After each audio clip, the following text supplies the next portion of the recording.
হয়, নিশ্চয়কৈ ক'ব লাগিব উজনি অসমৰ অন্যতম সাংবাদিক সংগঠন বৃহত্তৰ ডিব্ৰুগড় প্ৰেছ ক্লাব। আৰু বৃহত্তৰ ডিব্ৰুগড় প্ৰেছ ক্লাবে প্ৰতিটো বছৰতে বহাগ বিহুৰ প্ৰাক মুহূৰ্তত এনেধৰণে আমি বিহুৰ আখৰা অনুষ্ঠিত কৰি আহিছোঁ।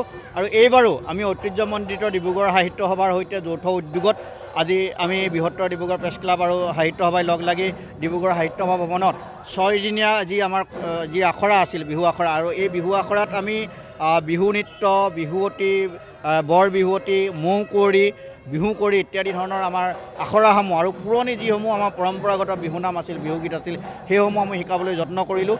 বিশেষকৈ ক'ব লাগিব সমল ব্যক্তি হিচাপে উপস্থিত আছিল আমাৰ সকলোৱে শ্ৰদ্ধাৰ লোকবাদ্য এগৰাকী সাধক জিতেন দাস ডাঙৰীয়া, বৰ বিহুৱতী তথা নৃত্য প্ৰশিক্ষক ৰুবি গগৈ সন্দিকৈ ডাঙৰীয়ানী আৰু বিশিষ্ট অনাতাঁৰ শিল্পী ভুৱন গগৈ ডাঙৰীয়াৰ লগতে আমাৰ বিহুৱা তথা ঢুলীয়া বিতুপন দাস আৰু হীৰকজ্যোতি শইকীয়াকে প্ৰমুখ কৰি 5জনকৈ সমল ব্যক্তি উপস্থিত থাকি আমাৰ এই 6 দিনীয়া আখৰাত অংশগ্ৰহণ কৰি নৱপ্ৰজন্মক শুদ্ধ ৰূপত বিহু প্ৰদৰ্শন কৰাৰ কাৰণে যি প্ৰচেষ্টা কৰিলে, আৰু এই প্ৰচেষ্টাৰ ক্ষেত্ৰত আপোনালোকৰ পৰা যি সহযোগিতা আমি পালোঁ, লগতে ডিব্ৰুগড়ৰ লগতে ডিব্ৰুগড় নগৰৰ উপকণ্ঠ অঞ্চলৰ প্ৰায় 1.5-2 শতাধিক নাচনি আপোনালোকে দেখিছে ডিব্ৰুগড় সাহিত্য সভাৰ বাকৰি মুখৰিত হৈ পৰিছে ঢোলৰ গমগমনি আৰু নাচনিৰ গিৰিপনিত। গতিকে এনেধৰণে আমাৰ যিটো সংস্কৃতি আছে, এই সংস্কৃতি শুদ্ধ ৰূপত আগবঢ়াই নিবৰ কাৰণে নৱপ্ৰজন্মক আমি উৎসাহিত কৰি আহিছোঁ বৃহত্তৰ ডিব্ৰুগড় প্ৰেছ ক্লাবে প্ৰতিটো বসন্তৰ প্ৰাক মুহূৰ্তত।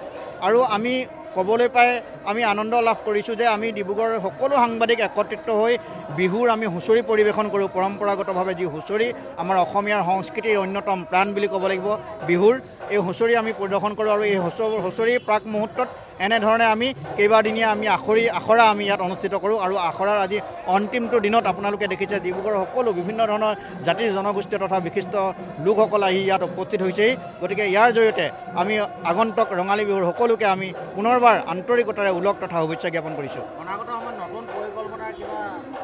চাওক, আমি সাংবাদিক সংগঠন হিচাপে আমি সংবাদ ক্ষেত্ৰতে জড়িত নহয়।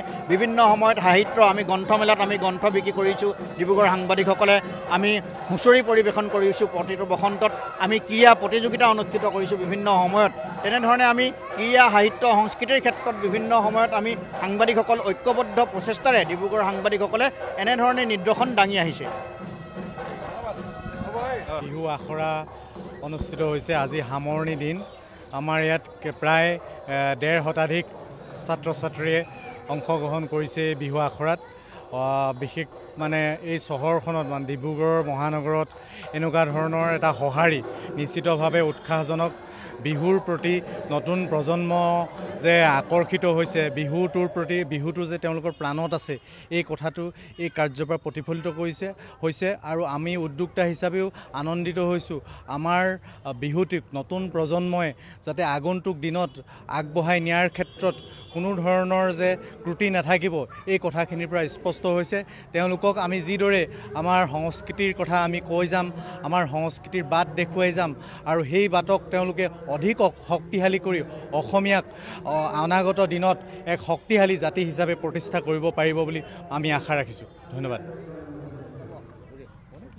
হয়, ডিব্ৰুগড়ৰ অগ্ৰণী সাংবাদিক সংগঠন বৃহত্তৰ ডিব্ৰুগড় প্ৰেছ ক্লাব আৰু অসম সাহিত্য সভাৰ সৌজন্যত ইয়াত আপোনাৰ অসম সাহিত্য সভা ভৱনত এখন বিহু কৰ্মশালা আয়োজন কৰা হৈছে। 7 দিনীয়া 3 তাৰিখৰ পৰা আৰম্ভ হৈছে। আজি এইটো সামৰণি অনুষ্ঠান। ইয়াত আহি পেলাই যথেষ্ট ভাল লাগিছে। কণ ছোৱালীবোৰ যে শিকিছে, এইটো যথেষ্ট দৰকাৰ বিহু নাচ শিকিবলৈ। আৰু এইখিনি শিক্ষিকা যিকেইজন আহিছে তেওঁলোকে যথেষ্ট ভালকৈ কাম কৰি আছে, আৰু অভিভাৱকে তেওঁলোকে ইণ্টাৰেষ্ট দিছে। তেওঁলোকে কেইবাবছৰ ধৰি ইয়াত এইটো কৰ্মশালাটো অনুষ্ঠিত হৈ আহিছে। মই আশা কৰিম ভৱিষ্যতে এইটো তেওঁলোকে আগুৱাই লৈ যাব। সৰু সৰু ল'ৰা ছোৱালীবোৰ উঠি আহিছে, ভৱিষ্যত প্ৰজন্ম তেওঁলোকে যাতে বিহুটো ভালকৈ শিকিব পাৰে, এই বিষয়ে মই ভাল কৰিছোঁ।